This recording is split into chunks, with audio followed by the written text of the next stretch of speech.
The sky didn't explode. The ground did. 1 minute I was checking the west catalyzer line for pressure drift, thinking about how the coffee had tasted weird that morning, too bitter, maybe off gas from the synth unit, and the next the world screamed. There's no poetic way to describe it. The crust didn't just crack, it flexed like a ribcage heaving in pain. I watched a mountain range ripple like liquid. Then came the sound. Not a boom, not thunder, a low, bone-vibrating groan that rose into a shriek. The valley floor just dropped, half the colony with it. The atmosphere processor towers folded in on themselves like crumpled scaffolds. Fires, flashes. The comms tower snapped and was just gone. I ran, not because I wanted to live. I didn't even have time to think. I ran because my legs made the decision before I could. By the time I made it to the Outer Ridge bunker, the sky was raining ash, black snow, hot enough to sear through our polymer seals. I slammed the bulkhead shut behind me and screamed into a suit filled with my own sweat and filtered panic. Command didn't respond. Medbay was gone, my team, my squad, Raid A squad, nothing but flat lines on the HUD. I stared at the feed, watched as the last bio sign dropped off. Just me, alone, on a planet that had just proven it didn't want us. That was day one. I didn't talk for a week after that. Not because I had no one to talk to, but because my voice didn't matter anymore. The planet wasn't listening. But I wasn't dying here. If I was the last Terran on Aurelion 9, then this rock was going to remember I came. I had 36 hours of breathable air left in the emergency tanks. That's when the math hit me harder than the quake ever did. The atmospheric processor was offline, buried in a kilometer of slag and glass. That meant no oxygen cycling, no pressure regulation, no catalytic scrubbers, just raw, thin, poisonous air outside that would strip your lungs clean if it didn't flash freeze you first. The terraforming had barely started before the rupture. Aurelion 9 still hated lungs. I spent those hours inside the bunker doing inventory like a dead man planning his own funeral. I had a portable solar charger, 3 hydro packs, 2 MREs, a decom-rated suit, a busted drone I named Rex, and a toolbox I'd take to hell before I left behind. And one more thing, a seismic relay feed still pulsing weak data from Node 6. Somehow, one of the early crust relay towers had survived the blast zone. Its tiny signal blinked every 32 seconds, like a heartbeat I wasn't sure was real. If I could get to it, maybe I could tap the secondary grid. I suited up. Walking across that plane was like walking on teeth. Shards of stone jutted up like daggers from molten fractures. The ash burned through the outer layer of my boots in 3 kilometers. The planet had become a wound, and I was just a scab daring to cross it. The relay tower was tilted, cracked, and howling in the wind, but it was still alive. I dropped to my knees and popped the casing. Inside was a miracle. A still-running fission cell meant to keep the sensor powered for 5 years. It was only meant to run a tower. I was going to use it to jumpstart a world.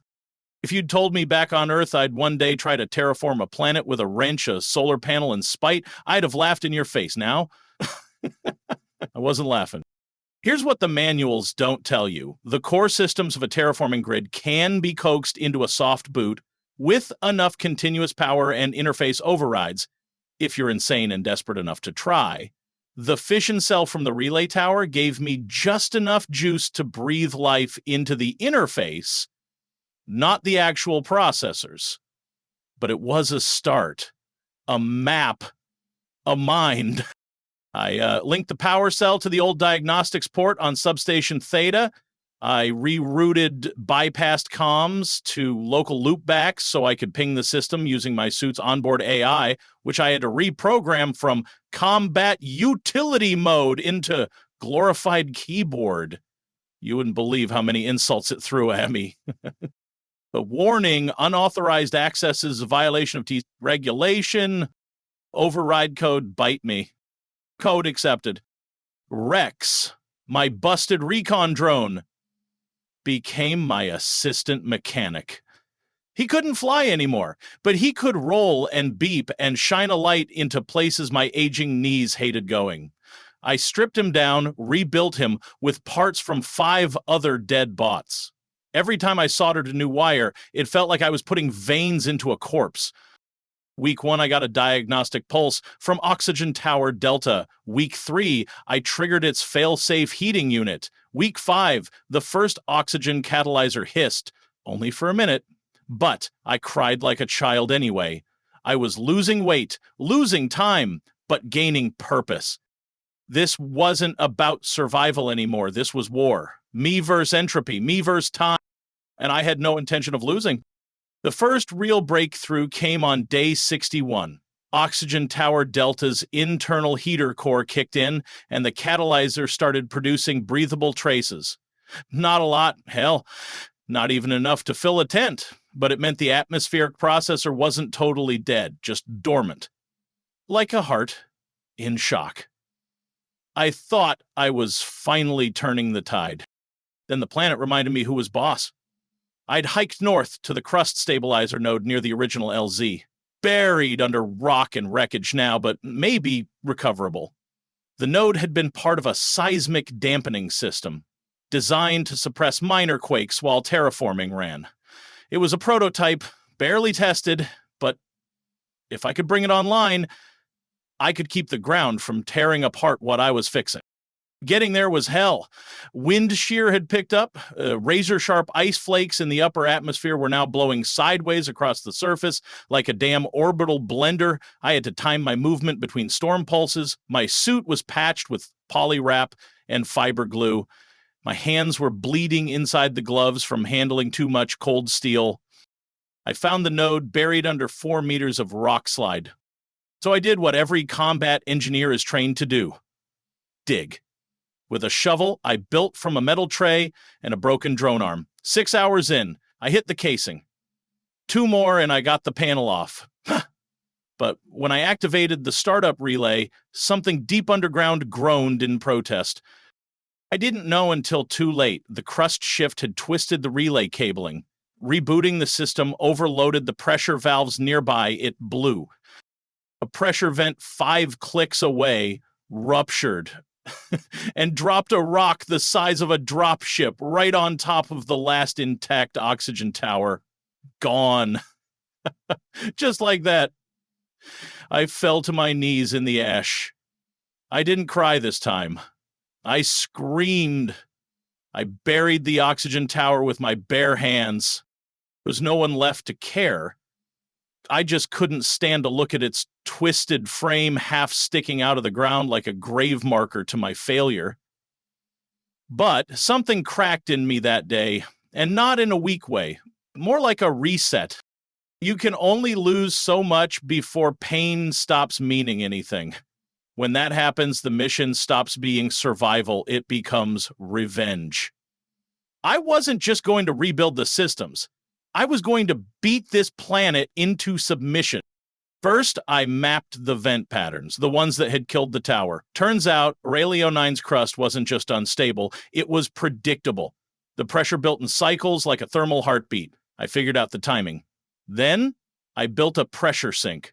Not to suppress the vents, but to redirect them.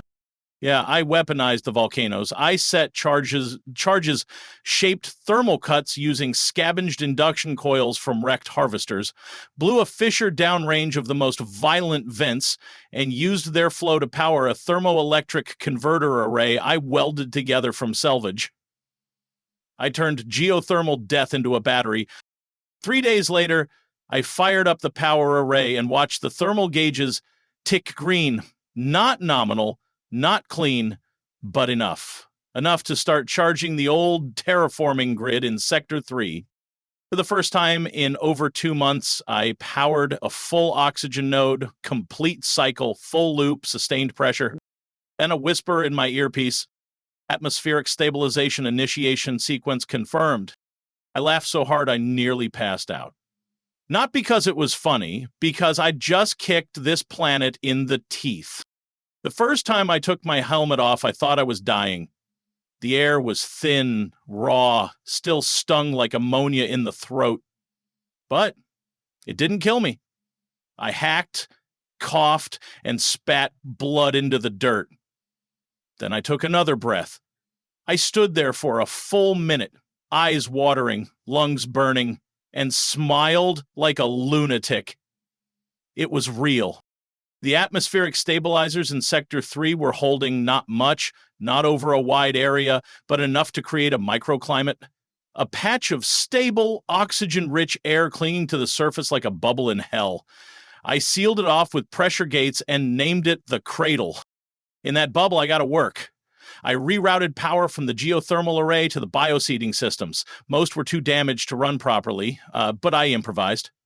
Scrapped 3 of the busted harvest drones, turned their motors into rotary planters. Created soil beds using crushed polymer insulation and nutrient paste from expired MREs. It was gross, but nitrogen is nitrogen.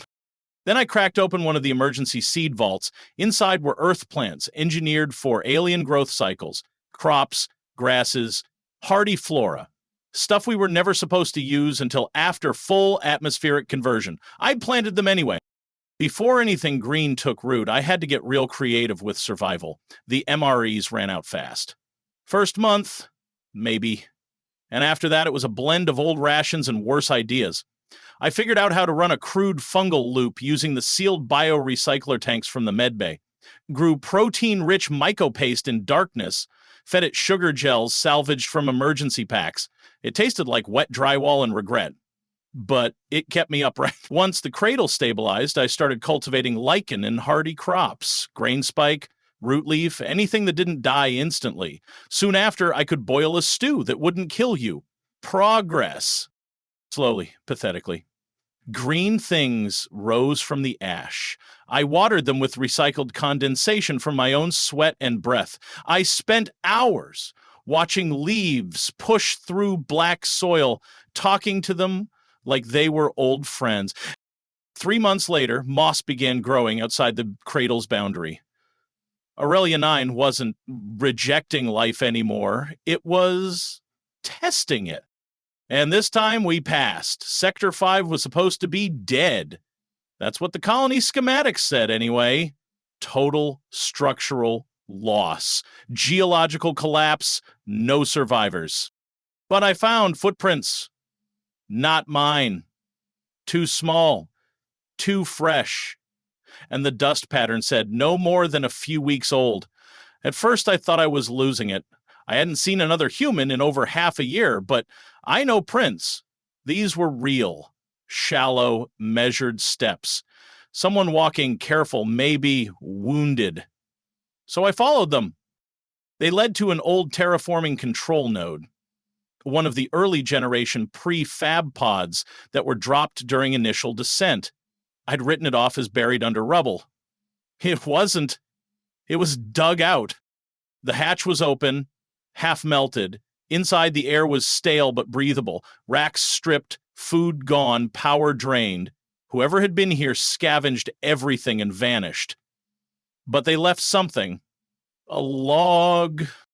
Not digital. A paper log, handwritten in a notebook, stitched together from emergency packaging. I flipped it open with shaking hands. The handwriting was tight, military, and familiar. Reyes, my squad mate, my friend. The last entry was dated 4 months after the collapse. She'd survived the initial blast. Hobbled to this pod with a shattered leg, lived off water reclamation and protein paste. Tried to contact me, but comms were dead. Her last words hit harder than any quake. Alvarez, if you're alive, I know you're still fighting. I know you. Just remember, you don't have to fix it all. Just make one thing grow. That's all Earth needs. I sat there for an hour, notebook in hand, head against the wall, the quiet pressing in like gravity. She was gone, but I wasn't, and that meant the mission wasn't over. Cradle wasn't enough. It was hope, a start. But you can't oxygenate a planet with good intentions and 2 square kilometers of moss. I needed the core. Every terraforming mission has a pterosaur relay station buried deep in the crust. Central control, pressure modulator, and fusion-grade reactor combined into one nerve center. It's what drives the full ecological shift. And ours had gone offline the minute the ground cracked. But I'd found Ray's logs. She mentioned fallback procedures, manual overrides, alternate paths into the crust that weren't on the main maps. I spent the next 4 weeks tracing ancient tectonic readouts, filtering drone scans, and digging through encrypted schematics buried in a backup server I'd ripped out of a wrecked crawler. There was Site C7, deep shaft, shielded, low visibility due to seismic fog, but the line showed a vertical access tunnel leading to the relay. It would be a one-way trip. I didn't care. I prepped gear, oxygen tanks cobbled together from storage bladders, two-way breathers, and a reinforced descent harness stitched from power cables. I built a sled for Rex, who now served as my light source, tool caddy, and emotional support machine. The mouth of the shaft was half covered in collapse, but I got it open.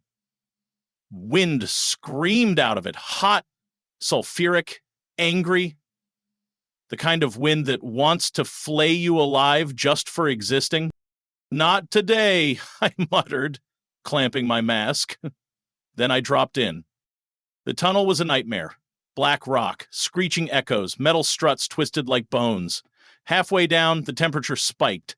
My suit screamed warnings. I ignored them. Then, after hours of descent, I hit the station doors, or what was left of them, burned, warped, but still standing. Behind them, the heart of the planet, dead and waiting. Inside the TerraCore relay, it was like walking into the body of a dead god. Massive rings of metal hung in silence, coated in ash and oxidized grime. Giant pistons meant to regulate crustal pressure sat still like sleeping giants. The core processor, once bright with fusion light, was dark, its surface fractured and heat-scorched. This place wasn't just dead, it had flatlined. I moved slow. The ground was unstable, thin layers of basalt over a magma shaft that had no business being this close to the surface. My boots stuck slightly with every step, like the planet was trying to reclaim me. Rex beeped low, a tone I hadn't heard before. It sounded nervous. I located the primary interface node buried beneath a collapsed cooling conduit. I spent 2 days clearing debris with nothing but a crowbar and silent rage. When I finally reached the console, I dropped to my knees, pried it open, and found the core access manifold still intact, unpowered, unresponsive. So I got creative. I rerouted power from my geothermal converters through portable storage cells. Barely enough juice to power a toaster, let alone a planet.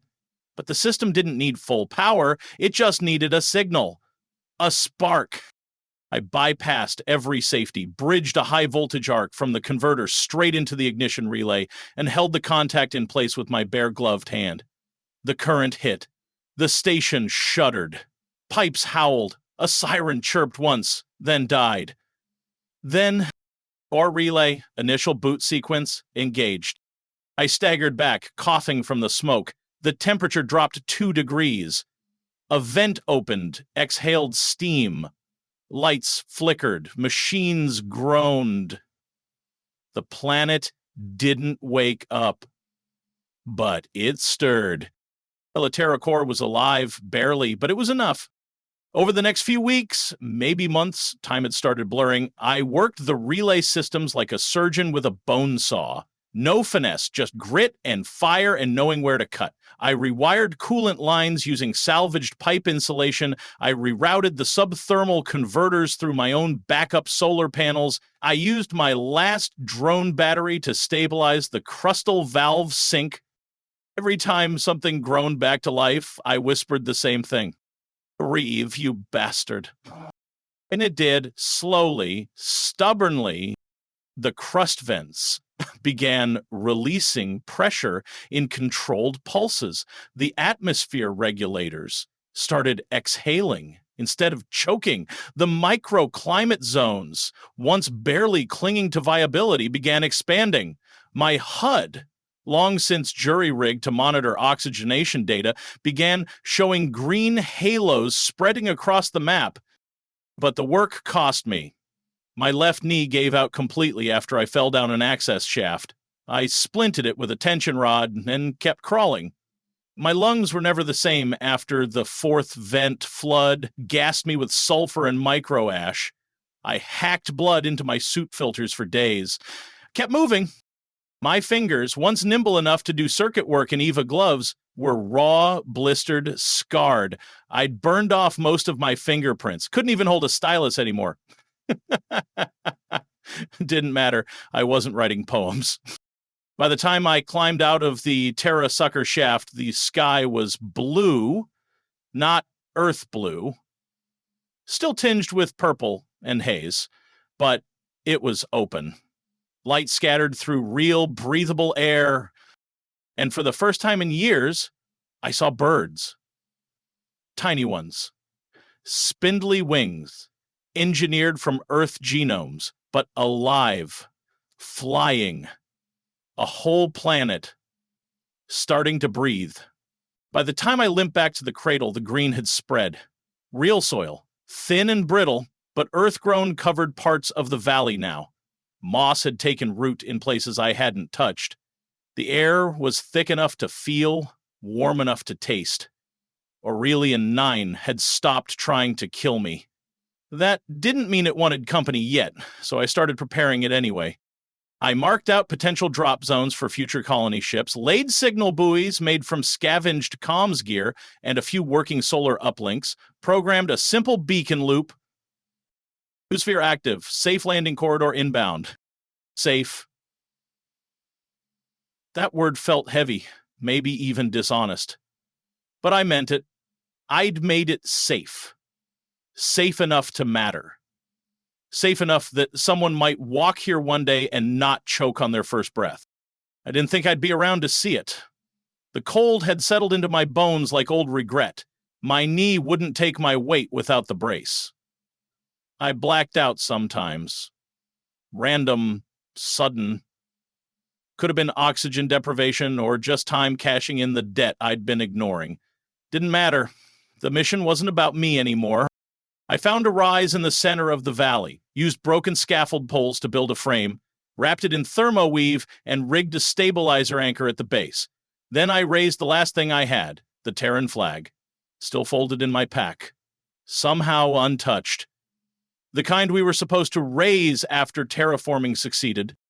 I raised it alone, and beneath it, I carved into the stone with the last usable vibroblade that breathes. Because Earth dared to plant its heart here.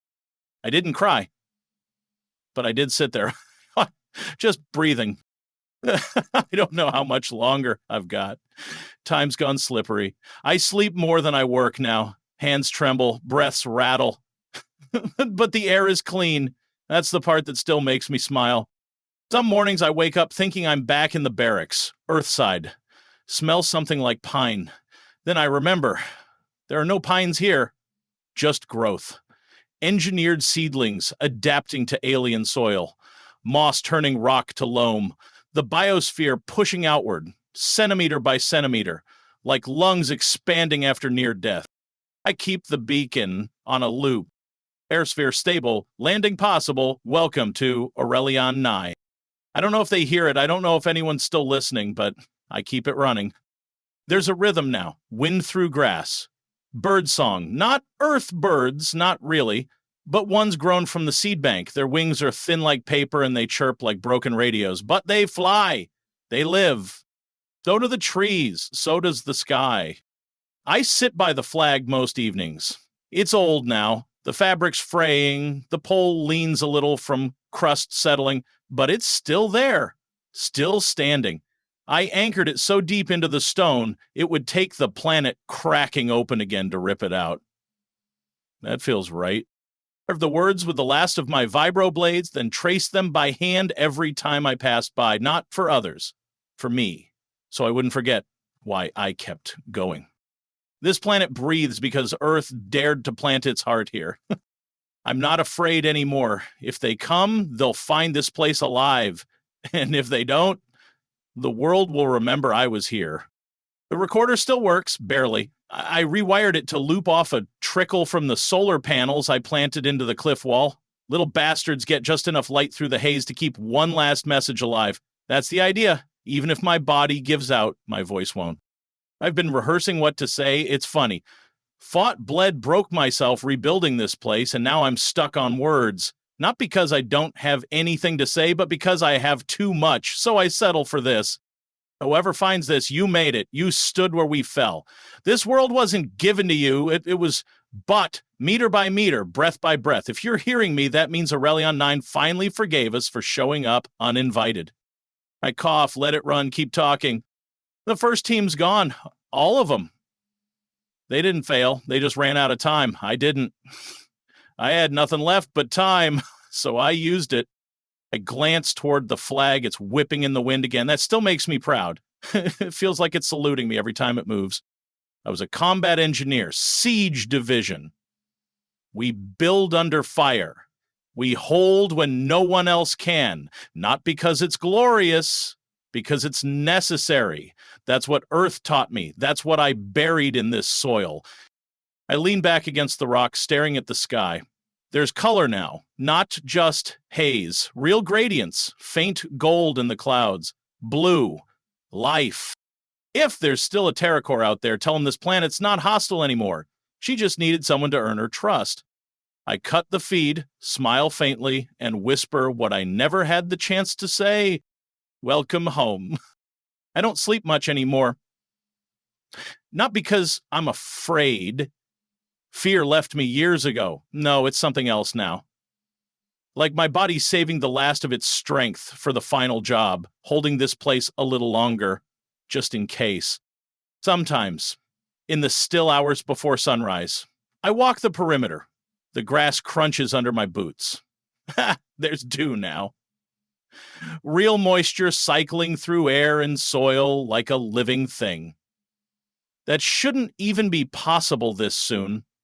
But it is, because I forced it to be. I check the condensers, still humming. I fix the old thermal sink every few days. It sags to the left when the crust swells, like a busted hip joint. Kinda like me. The beacon uplink flickers sometimes. I bang it with a wrench and it keeps going. We're the same, that beacon and me. No upgrades left, running on memory and stubbornness. I haven't looked at my own face in a while. No mirrors here. Just the occasional reflection in my cracked visor or a water pan. It's not pretty. Gaunt, scarred, beard tangled. But the eyes. Yeah, still there. Still me. Is one last thing I did before I ran out of strength. I packed my tools into a crate, sealed them in a stasis pod with dry rations, seed packs, and the full TerraScore manual I rebuilt from fragments. Left a note etched into the lid. This isn't for a museum, it's for the next builder. That's the part nobody tells you. Legacy isn't about statues. It's about function. If someone lands here and needs to start again, they won't need to wonder where to begin. They'll open the crate, and they'll know someone was here, fighting the same fight. I felt the rumble before I heard it. Not tectonic, atmospheric, deep low and rhythmic. For a split second, my body tensed like it always did before a vent burst or a crust fracture. Old instincts. I reached for the sidearm I hadn't carried in years, then stopped. It wasn't the ground this time. It was the sky. I looked up. Streaks pierced the clouds. Clean and bright, controlled descent patterns. Braking flares, I counted 2, then 5, then 12. They weren't falling. They were landing. My hand trembled as I set down the data slate and pushed myself upright. Bones groaned, breathing shallow, but my eyes, those still worked fine. Ships, not drones, not recon, colony-class transports. They circled in wide arcs before touching down in the northern flats, just like the markers I'd burned into the soil 20 years ago. Right where I told them it was safe. They listened. They came. I didn't cheer, couldn't. Too much history sitting on my shoulders, too many ghosts in the hills. But I watched. Watch them set down like they belonged. Platforms extended. Airlocks hissed open. Dozens, maybe hundreds of figures in EVA suits stepped out onto living Earth. Real people with real lives ahead of them, families, engineers, scientists, kids maybe. One of them looked up the hill, saw me, just a silhouette beside a weather-beaten flag. I raised a hand. It shook like hell. I held it anyway. He raised his back. No words were spoken. Didn't need to be. I had said everything I needed to with the soil beneath their feet. I sat back down, bones aching in a way that told me I wouldn't stand up again. That was fine. I didn't need to walk anymore. The planet was walking now. The wind rolled through the valley like it knew the war was over. Not the kind that stings or chokes, but soft, warm, full of pollen and dust and potential. This world was mine, not because I claimed it, because I earned it. They'll find my tools in a crate. They'll find my logs. Maybe they'll name a school after me, or a mountain, or maybe they won't. Maybe in 100 years, no one will remember my name, but they'll still breathe this air and still walk on this soil. And somewhere far beneath their boots, this planet will remember the sound of my heartbeat hammering back against the dark, refusing to quit. I am Sergeant Rafael Alvarez, Siege Division. Earth sent me to plant life where there was none, and I didn't just survive. I terraformed it by hand.